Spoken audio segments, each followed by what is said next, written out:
amintsika rehetra mpanaraka izao fantaran'izao indrindra ny lahateny faefatra amin'izao isan-keritaona ny toby lehibe farimena izao. Mialohan'ny androsoana izany lahateny izany dia hivavaka isika.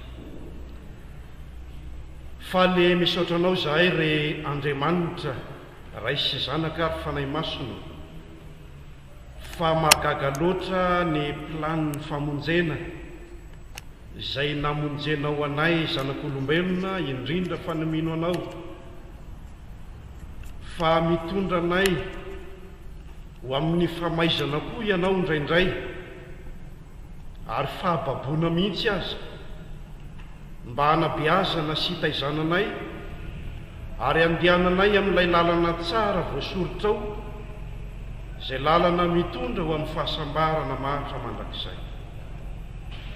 Aza vely hitanondrika ary izay na hokivy na hoketraka na hamoy fokoa aza ao anatin'izany fahababoana izany fa mba ahery kosa noho ny teninao ary anatanteraka ny misiona izay efa hanirahanao anay dia netory ny filazantsara amin'ny olombelona rehetra ka mba ho maro tokoa no ho tonga ho mbalanao ho voavonjy ary azo zany fahasambarana mahatra mandrakizay zany kanefa aza vela irere amin'ny tenanay zay fa irere amin'ny fananana anao sy ny fanahinao masina ary ny teninao. Amin'ny anaranao Jesosy no hanonanay izany vavaka izany. Amen. Ny lahateny fahaefatra dia nampitondraina ny lohateny hoe fanafahana ny babo misiona ny fiangonana araka ny Isaia 1:20 ny andeny voalohany ka hatramin'ny 1:10. Ataoko fa tsy manahirana antsika ny hamaky izany teny izany satria zava-dehibe ny fandrenesantsika ny soratra masina. Dia ho vakiana amin'ny anaran'i Jesosy izany. Ny fanahin'i Jehovah Tompo no ato amiko, satria Jehovah efa nanositra hitoriteny somafaly amin'ny mpandefitra, efa naniraka ahy hasitrana ny torotoro fo izy, ary hitory fanafahana amin'ny babo sy hamoaka ny ao an-tranomaisina ho amin'ny mazava. Hitory taona ankasitrahan'i Jehovah sy amin'ny famalian'Andriamantsika, hampionana ny malahelo rehetra, hanolotra ho amin'ny malahelo oziona, eny hanome azy amama ho solona venona sy diloilo fifaliana ho solon'ny falahelofana, ary fitafiana fiderana ho solon'ny fanareradraraka, mba hanaovana azy hoe hazon'ny fahamarina, nambolen'i Jehovah ho fampisehoam-boninahitra. Koa hatsangana nefa rahavatry ny fony fahagola, ary amboarina nefa lao hatramin'ny fahiny, dia ho avaosina indray ny tanàna rava izay efa lao hatramin'ny taranaka lasa ela, ary ny vahiny honinao ka hiandry ny ondry amanosinareo, ary ny hafa firenena ho mpiasa tany sy ho mpamboatra tanimboalopoka ho anareo. Fa ianareo kosa no atao hoe mpisoron'i Jehovah, mpanao fanompom-pivavahana ho an'Andriamanitra no ilazana anareo. Ho lasanareo ny hareny firenena, ary andimy voninahitra azy ianareo. Ny enatrareo ho soloana avoa eny, ary ny tondromaso ho soloana oby amin'ny anjara lova, ary noho izany dia azo indroa eny ao amin'ny tanin'izy, fifaliana mandrakizay no ho azy. Fa izao Jehovah dia tia rary, halako ny fandrombana amin'ny faharatsiana, homeko ny valinasany amin'ny fahamarinana izy, ary fanekena mandrakizay no ataoko aminy. Ny taranany ho fantatra any amin'ny jentilisa, ary ny terany any amin'ny firenena. Izay rehetra mahita azy dia hafantatra azy ho taranaka notahin'i Jehovah. Hifaly dia hifaly amin'i Jehovah, ny fanahiko ravoravo amin'Andriamanitra, fa notafiany fitafiana famonjena aho, ary nakanjony akanjo fahamarinana toy ny mpampakatra misatroka mamatahaka ny mpisorona, ary toy ny ampakarina miravaka ny firava. Fa tahaka ny tany mampitsimoka izay eo aminy, ary tahaka ny tanimboly mampaniry izay nafafy tao aminy, dia toy izany nampisehoan'i Jehovah Tompo fahamarinana sy fiderana, eo anatrehany firenena rehetra. Amen. Ity Isaia toko faraky ambinipolo ity dia ao anatin'ny fizarana fahatelo amin'ny boky Isaia, na ilay antsony ny teolojianina hoe Trito Isaia, dia hatreo amin'ny toko fahaenina amby dimapolo zany ka hatramin'ny toko fahaenina amby enimpolo. Raha ny boky Isaia no resainy dia ny fahababon'ny Israely atsimo na i Joda no misongadina, dia ny fahababona Babilonianina izany. Kanefa tsy valapatra loatra amin'izany isika, fa efa noazavaina betsaka tamin'ny fitarihan-teny amin'ny boky Isaia izay nataony talehan'ny STPL Atsinon'ny Avoko izany. Na izany tsy izany anefa ny fanontaniana izay tsy maintsy valiana ao anatin'izao lahanteny izao dia ny hoe fa inona loatra no nahababo ny Israely na i Joda tany Babilôna,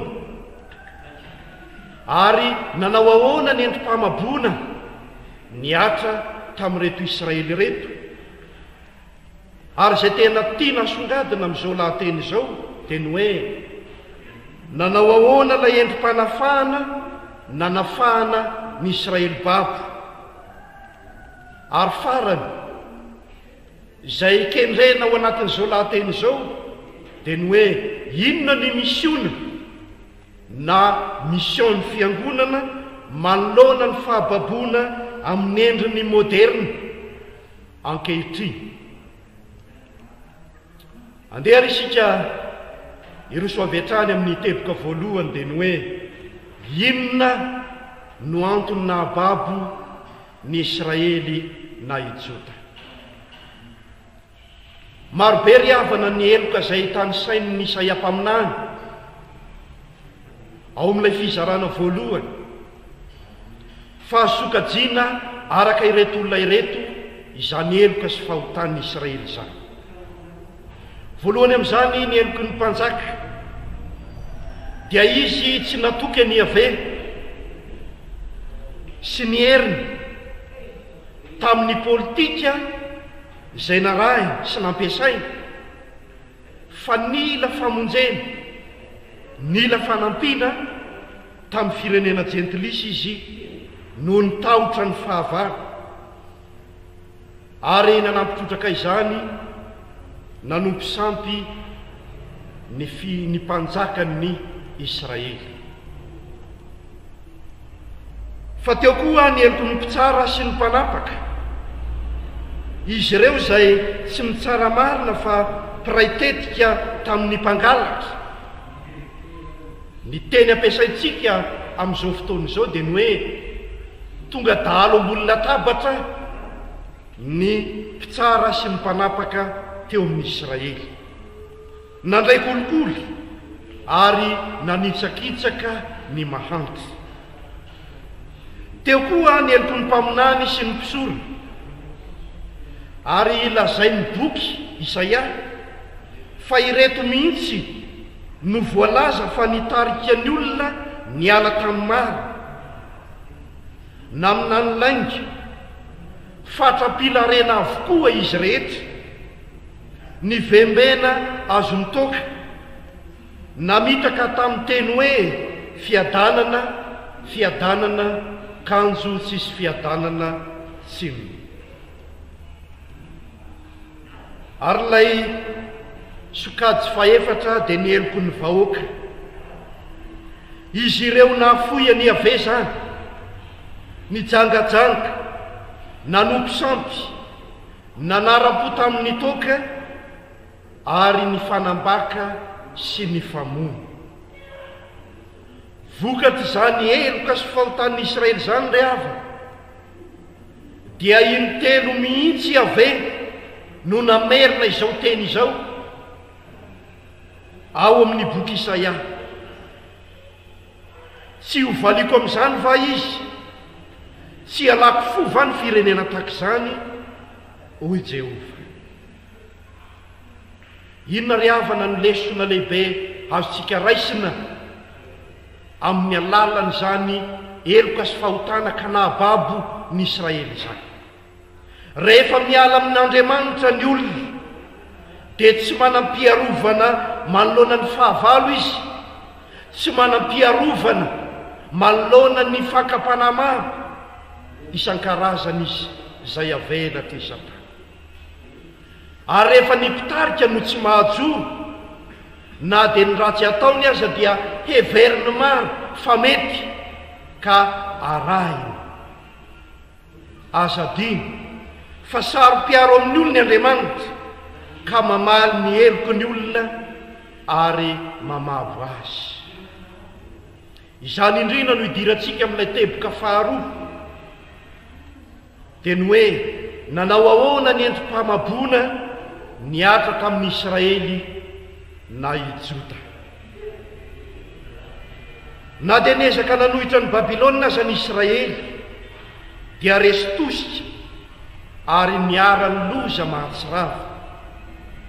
Nodoran'ny Babilôniana ny tempoly na ny tranon'Andriamanitra, may ny tranon'ny mpanjaka ary kilany ny afo ny tranon'ny olona rehetra tao Jerosalema.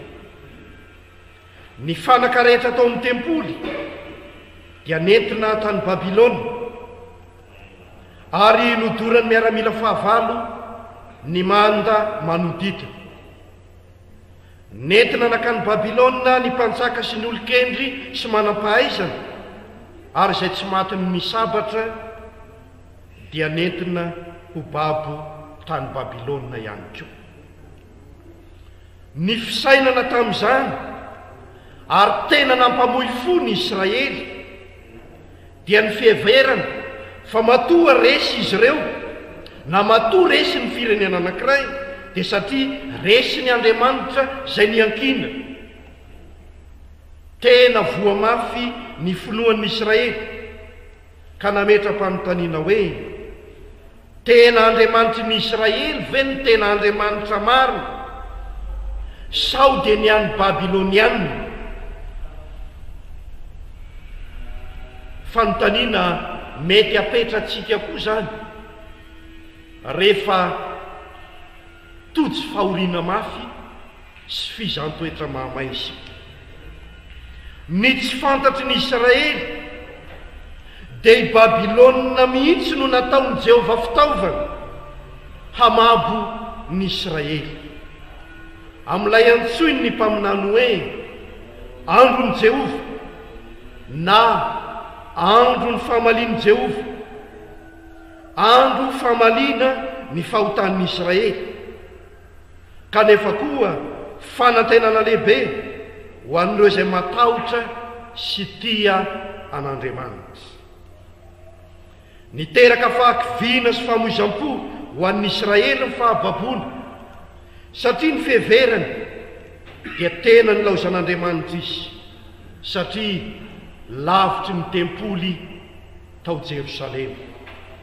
Very ny fiandrianana toy ny tsy firenena intsony ary eo ambany fifehezan'ny mpamabo. Tsarovy ry havana izay mandreza ho tenin'Andriamanitra izao. Mbola isy ny andro famalian'Andriamanitra farany hanapitra ny tantarany izao tontolo izao. Ato amin'ny boky Isaia dia hoarin'ny mpaminany amin'ny Sodoma sy Gomora ny fandravanan'ny Jerosalema. Izany hoe tsy zakan'Andriamanitra ny fijangajangana ka nahatonga azy andevona ny firenena iray.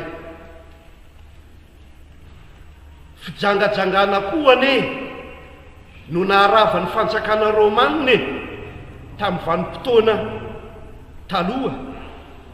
Izany dia mampiomana antsika fa efa kaiky ny andro farany, satria efa manenitra izao tontolo izao ny fijangajangana. Ny homosexualité na ny sodomita, ny mampalahelo na kristianina aza dia tafalatsaka amin'izany fahavetavetana mamoadosa izany. Aza adino koa nefa faraka ny voalaza teo dia androm-pifaliana ho anomino izany. Fa hoy Jesosy hoe rehefa tonga izany andro izany dia andrandrao ny lohanareo fefakaitsy ny fanavotana anareo. Izany koa ry havana no idirantsika amin'ny teboka fahatelo dia ny hoe nanao ahoana ny fanafana ny babo na ny Israely avy tany Babilôna.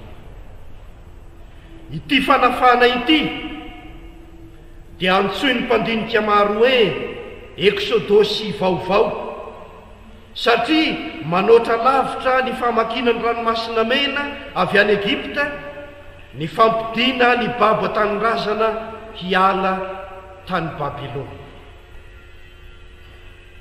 Tsy laza zavatra betsaka any amin'izany isika, fa amin'ny teny fototra ny hoe afaka dia midika hoe miala na miainga avy amin'ny toerana iray ho amin'ny toerana iray hafa, na koa miala amin'ny lalana iray ho amin'ny lalana iray hafa, na miova lalana tanteraka.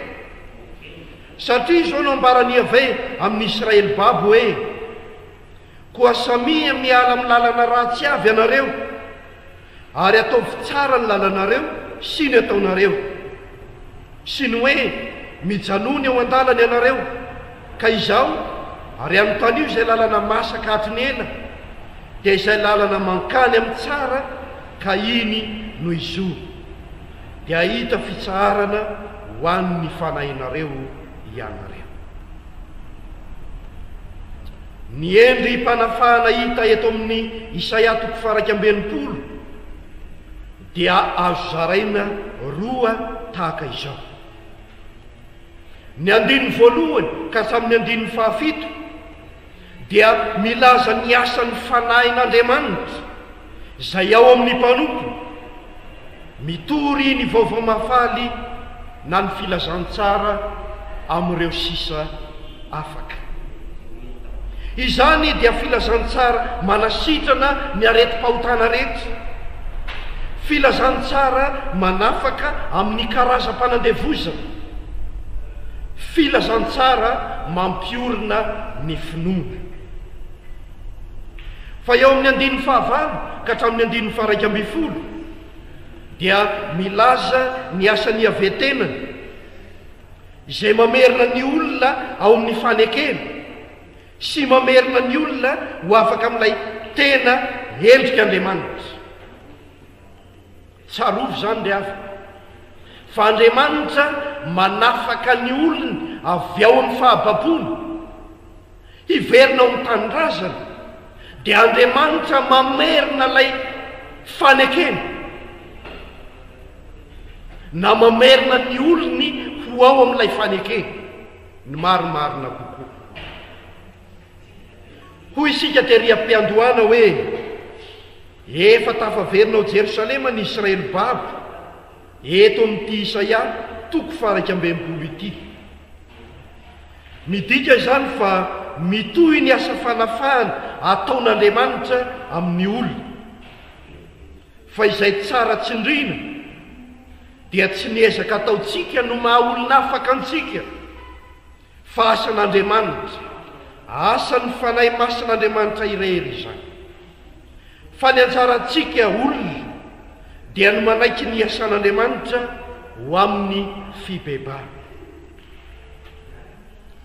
Ary ambara tsara amin'ny fitarian-teny ao amin'ny programany izao isan-keritaona ny toby lehibe farimeny izao dia ny hoe toby lehibe ny fibebana, ny toby lehibe farimeny. Ary hoy pastora Rakototsandry Daniel hoe tsy maintsy masaka tsara amin'ny tenin'Andriamanitra aloha ny olona, hoy izy, vao mahay mibebaka maro. Iza amin'ny tenin'Andriamanitra, iza ny filazantsara zay torina, Jesosy Kristy irery ihany izany. Koa ny fanafahana na fialana amin'ny lalana ratsy ho amin'ny lalana tsara dia asan'Andriamanitra ire. Manamarina izany ny tenin'Andriamanitra hoe Andriamanitra no miasa ao anatinareo na ny fikasana na ny fanaovana ahatanteraka ny sitrapo. Filipianina 2:7.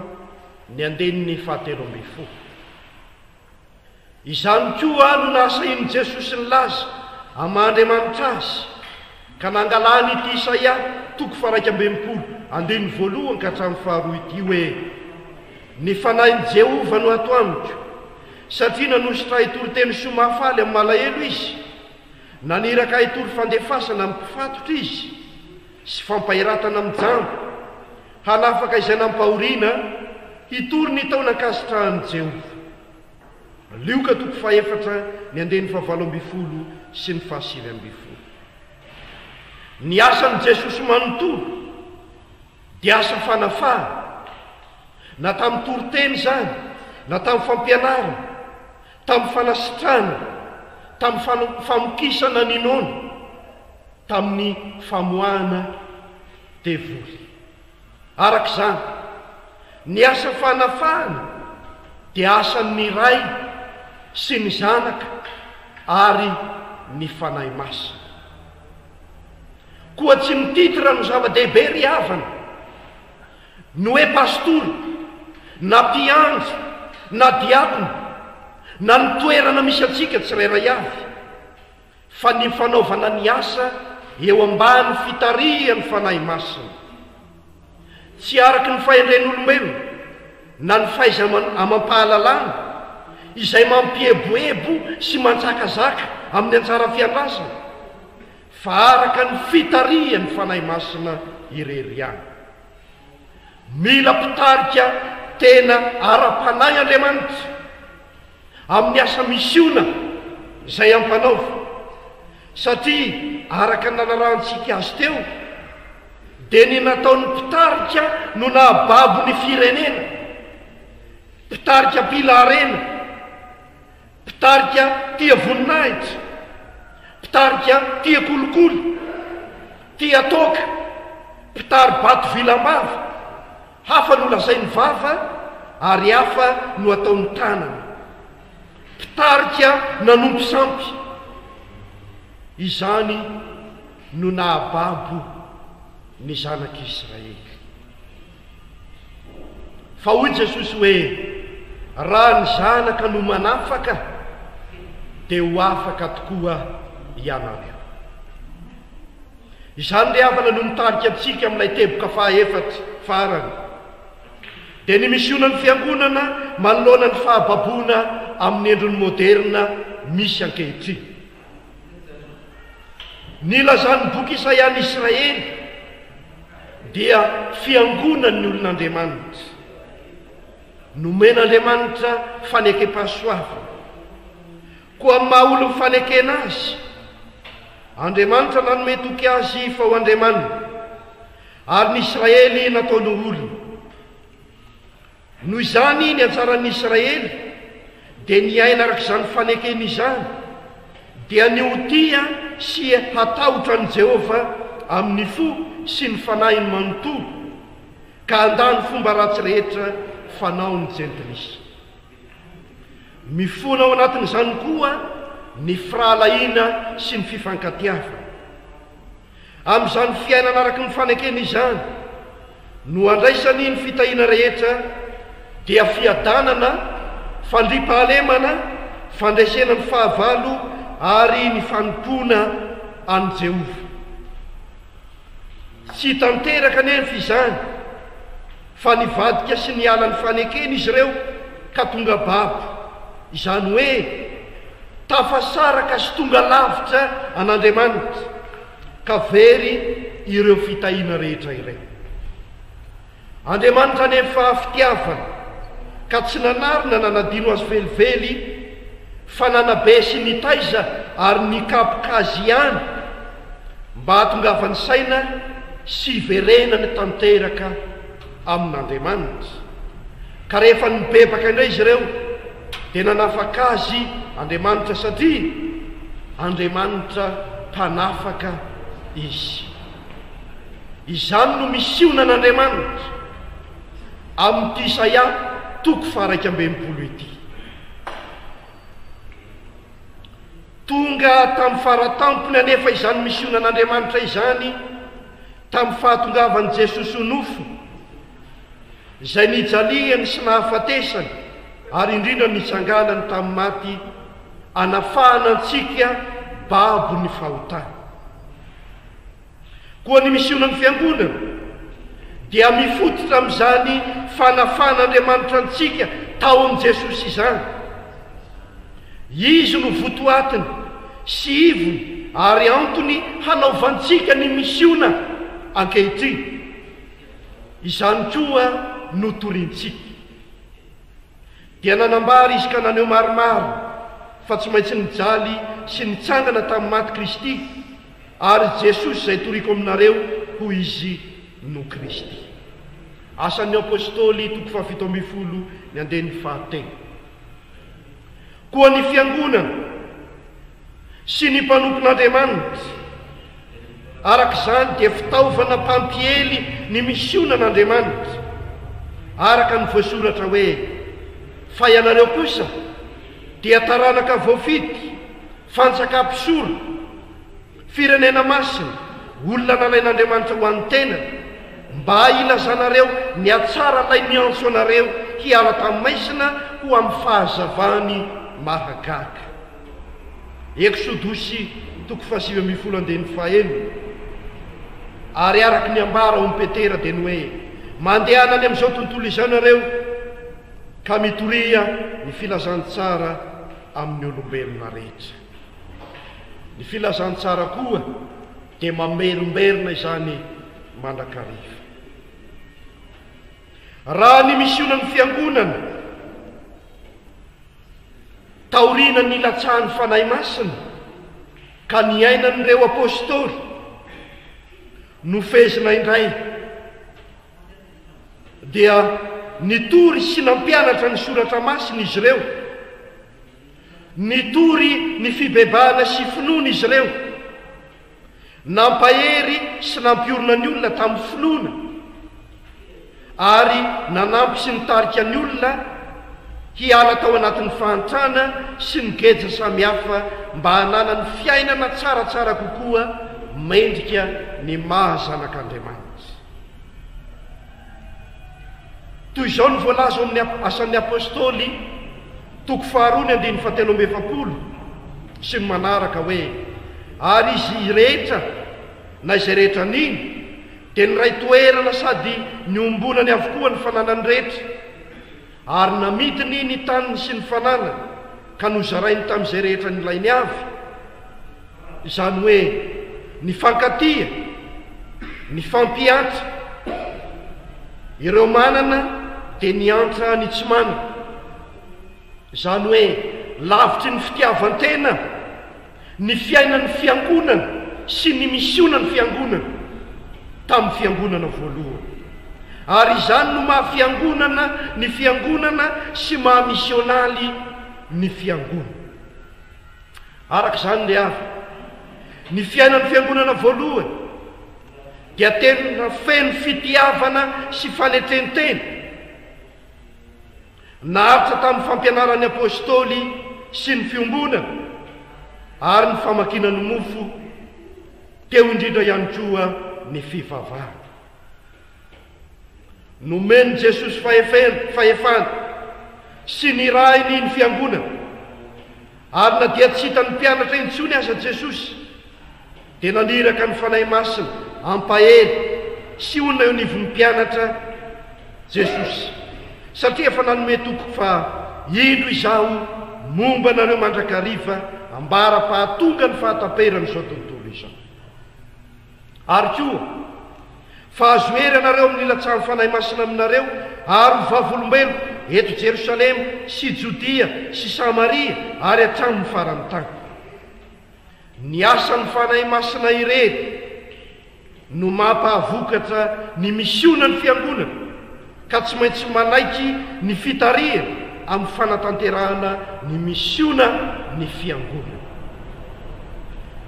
Fanontaniana lehibe mipetraka amintsika fiangonana ankehitriny ary ny hoe manao ahoana ny fampelezantsika ny misionan'Andriamanitra, mbola mifototra sy miankina amin'izany loharano fototra sy lova tsara indrindra navelan'i Jesosy tamin'ny apôstôly izany ve? Sa efa niova sy nivily satria apôstôlika ny fiangonantsika? Mbola mafy sy marina ary miorina ve ny finoantsika marina an' Jesosy ho mpamonjy sy mpanafaka? Sa sanatria efa miaroaro finoana sy fiankinana hafa ka tsy hitany olona intsony izay harahina? Tena manompo an' Jesosy marina ve ny mpanompon'Andriamanitra, sa manompo ny tenany na maka ny misionan'Andriamanitra toa ho azy? Toa tsy hita ao amin'ny fiangonana intsony ny fifankatiavana sy ny fiombonana, ary taraiky isika amin'ny asa diakonary satria samy mitadiny ho azy, samy manjaka ny ady sy ny fifampiandaniana. Tsy sitrak'Andriamanitra ry hafa ny toeran'ny fiangonana amin'ny fiainana toy izany. Hamaranantsika azy eo anatrehan'ny fahababoana moderna misy ankehitriny, raha tsy laza fa tsy neto Madagasikara isika, dia babo eto amin'ny tanitsika isika noho ny valanaretina coronavirus, dia lavitry ny tempoly na ny fiangonana ny kristiana.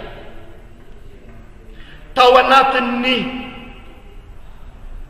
herinandro maromaro, na dia misy aza mitory-teny amin'ny radio sy ny televizion ary ny tambajotra tserasera isan-karazany, dia mbola maro no tsy mandray intsony ny tenin'Andriamanitra, ary ny mpianatra toa miabado mitoy hatrany ny fandrobana ny harem-pirenena ataony vahiny, mbola mitomboisa ny voan'ny aretina sy matiny izany, ary izay tsy matiny aretina dia matiny anoanana ary matiny asan-daharo. Tsy isika intsony no mifehy ny tanitsika sy ny fandaminana rehetra, fa ny vahiny no mandidy sy manapaka. Fa enontsika amin'ny anao manjery isan-karazany, fa ny ampahany betsaka amin'ny famatsim-bola avy any ivelany, dia tsy ho famonjena ny olona ao anatin'ny aretina, fa amin'ny zavatra hafa sy laharam-pahamena. Eo anatrehan'ny fikatona ny fiangonana koa dia mihamarefo ny fiangonana. Tsarovy fa izany no fahababoana vaovao indray mahazo ny fiangonana ankehitriny sy ny firenena, ka ilainanao ho iraka izara ny misionan'Andriamanitra, anafahan'ny olony ho an'izay tsy miorina tsara ao amin'i Jesosy, lay tompony misiona. Fa ataony babo ahoana moa no hitondra fahafahana ho an'ny hafa. Ny zavatra rehetra ry havana dia nataon'Andriamanitra hiara-miasa hahasoa izay tian'Andriamanitra. Azon'Andriamanitra ampiasaina koa ny aretina ho fitaizana, ho fanabeazana, ka tena fitiavan'Andriamanitra antsika koa izany, mba hiverenantsika marina sy tanteraka aminy sy hahatongavantsika saina ary anaitry ny fanafahana, satria izany no tena fanafahana. Tena izany ve no ataon'ny fiangonana ankehitriny, sa mionona amin'ny fitorian-teny eny ambony pilipitra fotsiny ihany? Mbola mitory marina sy madio ny tenin'Andriamanitra ve isika, ary mizara marina ny sakramety araka ny nanendren'i Jesosy azy, fa izany ny fiangonana marina? Tsarovy fa mila fitoriana ny filazantsara mitoy na fampahirezana mitoy ny olona, mba ho mahery sy marina amin'ny finoana, ka ho afaka andresy ny devoly sy hitory amin'ny hafa koa. Izany no misiona aniran'i Jesosy antsika, satria tia izao tontolo izao ho afaka amin'ny fahababony izy, na amin'ny endrininona na amin'ny endrininona izany. Koa mahereza, na dia tsy maintsy ho amin'ny fahoriana be azy no hidirantsika amin'ny fanjakan'Andriamanitra, fa tsy mandao antsika Jesosy ao anatin'izany misiona izany. Manoloana izany, tsy tokony hiandry ny olona ho tonga any am-piangonana intsony isika, ka inona no andraikitra tsy maintsy raisy ny fiangonana, na dia ho sarotra azy, satria ny vahaolana dia tsy maintsy miaraka amin'ny fahasarota mandrakariva. Inona no atao ahatongava ny tenin'Andriamanitra ao amin'isa-tokantrano? Ahoana no ampiangonana ny olona mivavaka sy ny sakramety mba ho tanteraka ny firaisan'ny mino, na dia tsy any amin'ny trano fiangonana azy? Inona no hatao amin'ireo nona sy sahira? Ahoana no hanasitranana ny olona amin'ny asa sy fampaherezana? Fanontaniana fieritreritry ny fiangonana ankehitriny izany, ary tokony hodinihana sy hanapahana hevitra mba hahatanteraka ny misiona izay ampanaovin'Andriamanitra. Vahaolana fototra amin'izany ry havana ny fanarahana ny tenin'ny mpaminany hoe: koa samia miala ny lalana ratsy avy ianareo, ary ataovy tsara ny lalanareo sy ny ataonareo. Mijanona eo an-dalana ianareo, ka izao ary anontany io izay lalana masaka hatry ny eto, dia izay lalana makany amin'ny tsara, ka iny no izoro, dia hita fitsarana ho an'ny fanahinareo ianareo. Ary mitsangana miazava, fa tonga ny fahazavana. Voninahitra ny eo an'Andriamanitra ray zanaka ary fanahy masina, izay azy hatramin'ny taloha indrindra, ary mbola ho azy maritra mandrakizay. Amen.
Fana hasu famunzela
aoka ivavaka sika rehetra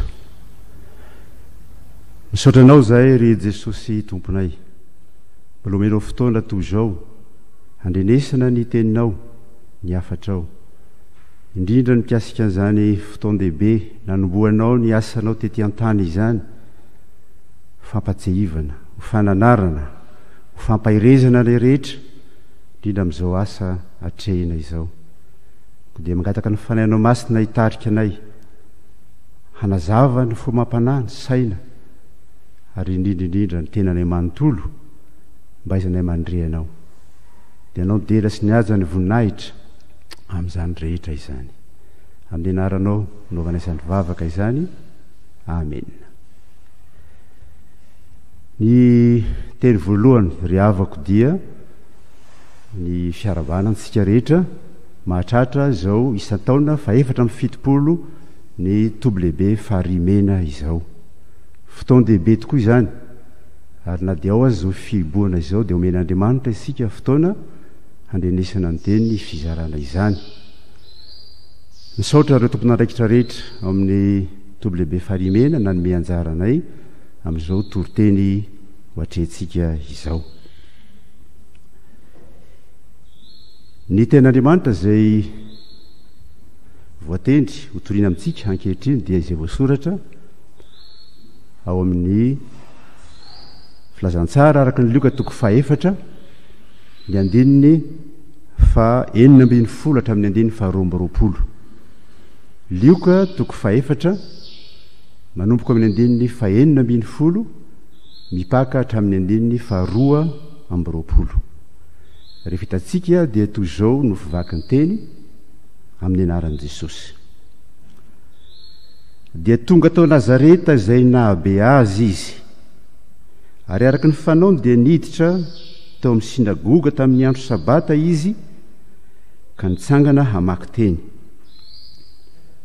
Dia natolotra azy ny boky n'Isaia mpaminany, ary no namelatra ny boky izy dia nahita ny teny voasoratra hoe: ny fanahin'i Jehova no ato amiko, satria nanositra hitory-teny soa mafaly amin'ny malahelo izy, naniraka hitory fandefasana amin'ny mpifatotra izy, sy fampahiratana amin'ny jamba, hanafaka izay nampahoriana, hitory ny taona kasitrahan'i Jehova. Ary rehefa naoriny ny boky ka naveriny tamin'ny mpanao raharaha dia nipetraka izy. Ary nandinika azy ny mason'izay rehetra teo amin'ny sinagoga. Ary Jesosy niteny taminy hoe: androany no efa tanteraka eto anatrehanareo izany soratra izany. Ary izy rehetra nankalaza azy sady talanjona no niteny ny fahasoavana naloko ny vavany, ka hoy izy: tsy zanak'i Josefa va ity? Ray masina o, manamasinanay amin'ny fahamarinana, ny teninao ny fahamarinana. Amen. Ry havana malalo amintsika rehetra ny fahasoavana sy ny fiadanana zay avy amin'Andriamanitra raintsika sy Jesosy Kristy Tompo. Amen. Raha ny taona telo zay fantatritsika tantarainy amin'ny filazantsara ny asan'i Jesosy tety an-tany, nanatanteraka ny asan'Andriamanitra zay nandrahany ray azy, dia misy fotoan-dehibe vitsivitsy manokana noho ny fotoan-dehibe hafa zay tena lehibe tokoa ary tokony ho jerentsika. Anisan'izany amin'izao pericube vakitsika izao, zay fotoan-dehibe faharoa rano marina jereny mpandinika teo amin'ny fanombohan'i Jesosy sy ny asany, ary voarakitra amin'izao pericube izao. Tao Nazareta nitoroteny tao Jesosy. Miteny fotoan-dehibe faharoa isika, fa inona moa ny voalohany tokoa raha tsy haivitsika foy? Dia tsy inona izany fa zay voalaza ny filazantsara araka nyjao no mitoko faharoa, lay andro firavoravoana Pasika voalohany tamin'ilay telo taona ny asan'i Jesosy, nahatongavany tao Jerosalema ka nanaovany kotipia kofe ny zavatra anankiray zany, ary nandroany ireo mpivarotra, ireo mpikirakira zavatra samihafa teo amin'ny kianjan'ny tempoly, ary nanambaranao hoe aza atao trano fivarotana ny tranony raiko. Ary indrindra le teny nataon'i Jesosy zay ny ampangana azy tamin'ny farany, raha vao ty tempoly ity, fa ary amin'ny atelona dia atsangako indray izy. Nisehon'i Jesosy voalohany tao Jerosalema izany, nanomboka ny asa izy teo anatrehany maro, teo anatrehany jiosy.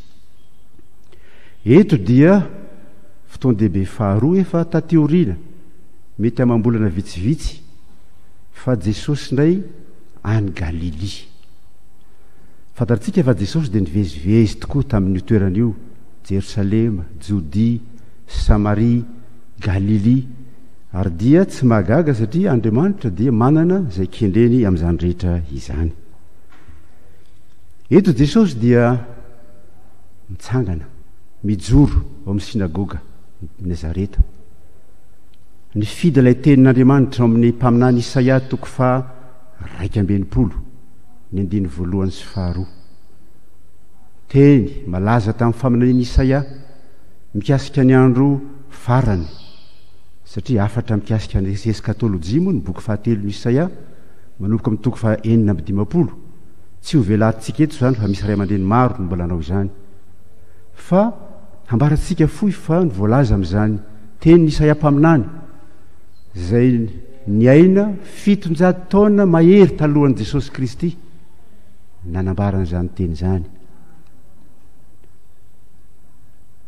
Nomeny Jehova ato amiko ny fanahiny Jehova no ato amiko ho izy, nanositra itoroteny soa mahafaly ho an'ny mpandefitra, ho an'ny malahelo. Manambara amintsika izany fa raha Jesosy no mijoro teo amin'ny sinagoga miteny izany hoe tanteraka eto anatrehanareo zany soratra zany ankehitriny, dia Jesosy manambara ny tenany fa izy no ilay voaositr'Andriamanitra, izy no ilay Mesia ho avy, izy no voalaza fa hanavitra ny Israely sy hamerina indray ny voninahiny, arak'izay nambarany Isaia mpaminany tamin'izany fotoana izany. Zava-dehibe voalohany zay, satria tsy hisy olona say hijoro izany raha sy tena Andriamanitra ny momba azy, raha sy tena fantantsara io teny taloha elabe io, fa raha ny jiosy ny andro Mesia zay hitondra fahagagana lehibe hanavitra azy amin'izany amin'ny Romanina sy ny hafa rehetra eto amin'ity zao tontolo zao ity, ny Jesosy ny atongavany voalohany dia hitondra fanavotana, hitondra avitra, hamonjy, ary zany mijoroan'i Jesosy tao Nazareta tamin'izany fotoana izany, hanomboka ny asany amin'ny faritra rehetra Galilia iny. ny fanamariana tsotra dia izao mety tena mitovy ny voalazan'i Isaiasy ny voalazan'i Jesosy amin'ireo tenyireo kanefany rehefa jerentsika isanandininy zany dia tena mitovy ny foto-kevitra. Ina moa ny foto-kevitra? Ny fahatongavany io voaositry Jehova io hanavitra. Iza no avotana?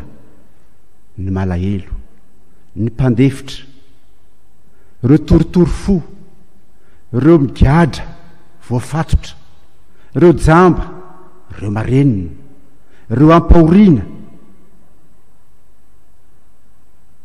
Raha zoitsika zany rehetra zany dia raha ny marina dia isika olombelona mpanota izany.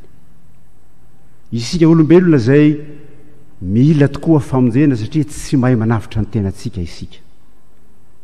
Fa Andriamanitra fonombola mpanota aza isika dia ny rahiny Jesosy Kristy hamonjy izao tontolo izao.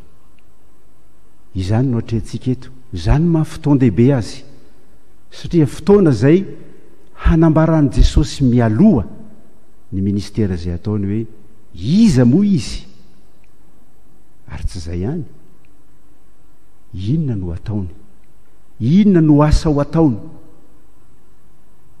Dia tena fanambarana lehibe zany, teny soa mahafaly, filazantsara ny dikan'izany, hitondra ny filazantsara, hitondra ny filazantsara f'Andriamanitra dia tiantsika mpanota ary tiantsika hovonjena, ary tsy misy ray zay ekeny hoe ho very raha ny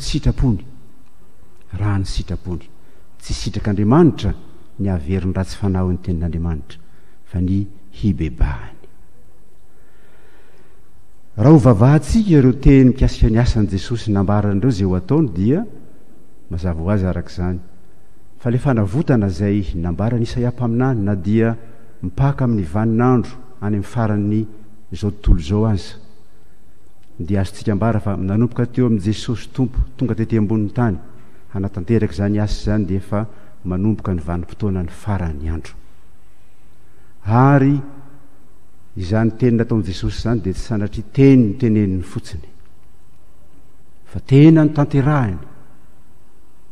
Mitondra tokoa ny teny soa mahafaly izy.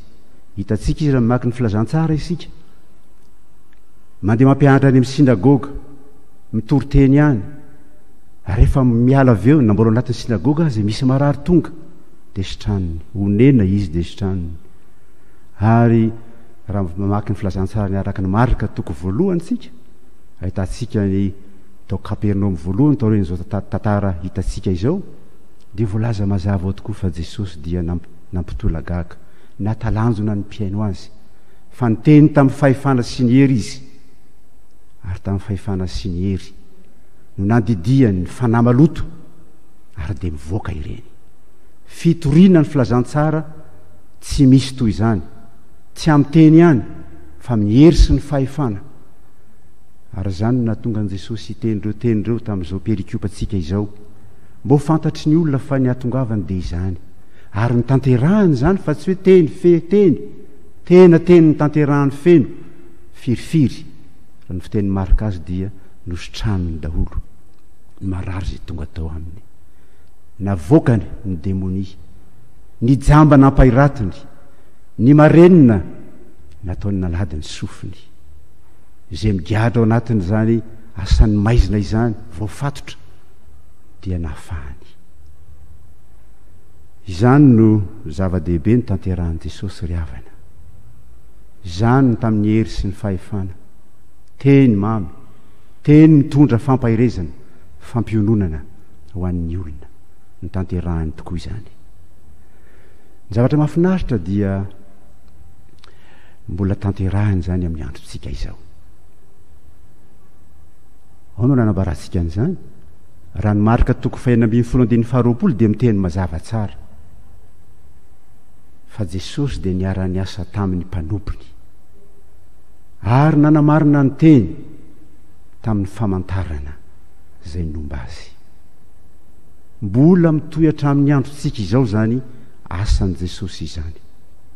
Tohizany zany amin'ny alalantsika mpanompony maro zay manaiky hitsangana sy hijoro ka natanteraka tokoa zany tena nampitondrainan'i Jesosy zany, izy no ilay voaositr'Andriamanitra, ary isika koa mpanompony dia nomeny fahefana mahazanak'Andriamanitra atsika, nomeny fahefana manokana ny mpiandry mba hanana asa zay manohy izany rehetra izany mbo tanteraka ny sitrapon'Andriamanitra.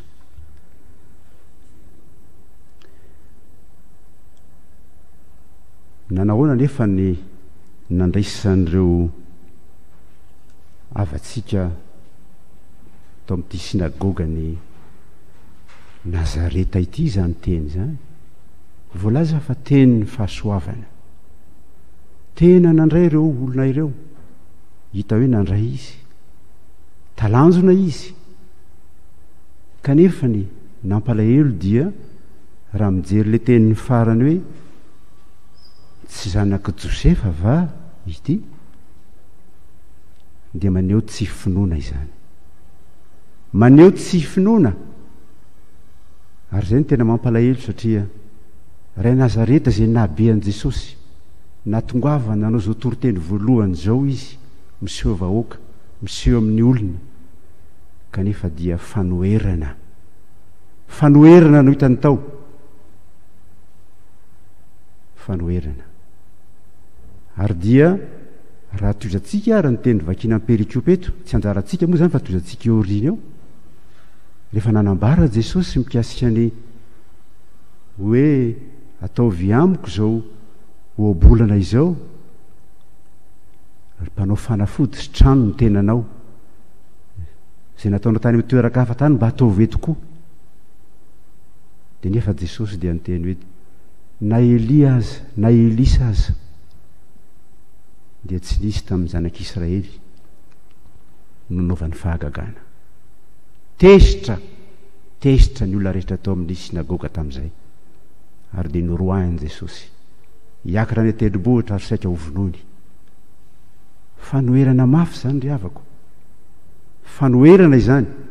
Ary fantatritsika fa Jesosy tamin'ny ministerany dia nisy fanoherana mandrakariva, fanombohany ihany ny teto Nazareta, fanombohany ihany. Inona no ataontsika hoe lesona azontsika tsoahana amin'izany rehetra izany? Mitandrina isika, mety zatra miaino isika, mety tsy mahalala tsara koa zay tenin' Jesosy itsika, ka mila mamantatra tokoa, mila mitadidy ny tenin' Jesosy lazainy eo amin'ny filazantsara takiny takiny amin'izao perikopa izao, ary mahafantatra hoe ilay zanak'olona, ilay zanak'Andriamanitra tokoa ny tonga eto, mitondra izany teny soa mafaly zany ho ahy. Ho avelako ve zany? Ho amavoky ve zany? Angamba ianao, angamba izaho teny hoe tsy manao an'izany amin'ny fiainako, fa tadio nefa, fa na dia fihetsitry ny fonao manamavo an'Andriamanitra, tsy miraraha ny tenin' Jesosy, manadino zany ary manao zany ao ambany zavatra, dia mitarika ao amin'ny tsy finoana. Ary ny tsy finoana dia mitarika ao amin'ny fanoherana. Ary zany no manjo antsika, fakam-panao antsika. Angambontsika mieritreritra hoe za tsy manohitra ka, za ry tena miasa, za ry tena manompo an'Andriamanitra. Ny afatra zao teny zao amintsika dia tsotra, zay manao ny asan'Andriamanitra toy izao dia tsy maintsy misy fanoherana iainany, tsy maintsy misy fanoherana. Fanjaranao matsiaro ny teny araka nivazan'ny Hebreo 2:7 manao hoe hevero ny fanoherana zay nataon'ny mpanota tamin'i Jesosy. Sao ketraka ianareo, sao reraka ny fanahinareo, efa nanjoan'i Jesosy zany. Mila mitsangana isika, mila manohitra isika amin'ny alalan'ny asan'ny fanahy masina amin'ny fiainantsika tsirairay avy. Raha ny fanohizana ny asan'ny resantsika tao no zoina amintsika malagasy, dia fantaritsika fa miasa mpifoazana dia manome vahana tokoa izany fotoana hitoriteny zany, fotoana anaovan'Andriamanitra famantarana izany. asa-pamantarana. Ny tokony ho tandremantsika dia izao, tsy ny asa-pamantarana ny voalohany, tsy ny asa famantarana ny voalohany, fa ny voalohany dia ny fitoriteny. Jesosy manambara ny teny soa mafaly amin'ny malahelo amin'ny mpandevitra, manambara aminy ny fitiavan'Andriamanitra, ny atongavana eto amin'izao tontolo izao hamonjy fa tsy hanameloka. Zay ny voalohany. Ny finoana dia avy amin'ny toriteny, ho ny tenin'ny apôstôly Paoly amin'ny Romanina 10. Tsy maintsy toriana ny teny hitondra finoana amin'ireo rehetra izay miaino manaraka. Mba ho izany tsika rehetra amin'ity andro ity mandray izao teny izao, hitondra finoana amintsika ny tenin'Andriamanitra. Ary rehefa mino ny olona, rehefa mibebaka izy, manatona izy mihoana amin'i Jesosy, manetry tena ohatren'Andriamanitra amin'ny fahotany, manaiky izany, dia io Jesosy manatanteraka asa-pamantarana lehibe. Matetika neritreretintsika famantarana lehibe dia zay rentsika mandrakariva, hamoaka demoni amin'ny anarako izy, ameratahana amin'ny marary izy dia ho sitrana ireny. Tena izany tokoa asa-pamantarana lehibe ataon'i Jesosy amin'ny androntsika izany, amin'ny asan'ny fifoazana. Fa ny asa fanovan'i Jesosy ny mpanota anankiray, tsy fahagagana lehibe ve izany? Tsy asa-pamantarana tanterahan'Andriamanitra amin'ny fiainany ve izany? Satria ny olona izay ao amin'i Jesosy, ao amin'i Kristy, ny tenin'ny apôstôly Paoly dia olom-baovao izy. Efa lasa ny zavatra taloha, izy vaovao ireny. Asa famantarana ngeza be izany. Matetika masitatsika any velany dia ny asa-pamantarana ny resahana voalohany, tahaka ny hoe sitrana, fantaritsika tsara fa fahalarana faharoa izany. Fa ny tenin'Andriamanitra ny voalohany, hananany olona fibebahana, finoana, hanaovana batisa azy, hidirany amin'ny fanjakan'Andriamanitra, hananana izany fanantenana ny fiainana mandrakizay izany. Zay ny voalohany. Ny fanasitrana ety an-tany dia mandalo ihany. Ary maro ary ny sitrana mbola miverina satria tsy mitandrina. Fa ny fanasitrahana mandrakizay ao amin'i Jesosy dia tsika no hamarinina amin'ny finoana. Noho ny asan'i Jesosy teo ambony hazo fijaliana, hitoriana amin'ny olona rehetra, ka raha mahazo izany tenin'Andriamanitra izany izy ka mibebaka sy mino, tafiditra amin'ny fanjakan'Andriamanitra. Tena zavatra lehibe izany. Ny asa famantarana manaraka ihany izany, araka ny sitrapon'Andriamanitra. Ny amporisihana antsika mpiandry, na mpiomana, mpanompon'Andriamanitra maro, manangana asa-pifoazana amin'ny toerana izay misy ianao. Fotoana fiboana izao, nahoana ny tsy manangana asa-pifoazana ao tokantrano isika mpiandry? Hatanteraka ny tenin'Andriamanitra nefa izany, izao tenin' Jesosy amin'izao perikopa izao. Koa mijoroa, mitsangana, miazavao ny teny fanevantsika amin'ity sataona ity, mijoroa sika mpanompon'Andriamanitra, mba hatanteraka tokoa izany tenin' Jesosy izany, ka mba hatonga ny maro handray ny famonjena, tsy ny famonjena ety an-tany ihany, fa ny tena famonjena mandrakizay. Ka tanteraka ny tenin'ny mpaminany Isaia, fa zany teny rehetra zany dia natao ho amin'ny farany andro, ary ho anatin'izany tsika rehetra. Mahasotoa ary mitsangana, manomeza fotoana ho anaisan'Andriamanitra, ary azakivy, azaketraka amin'ny fanoerana, fa Jesosy efa niaina izany.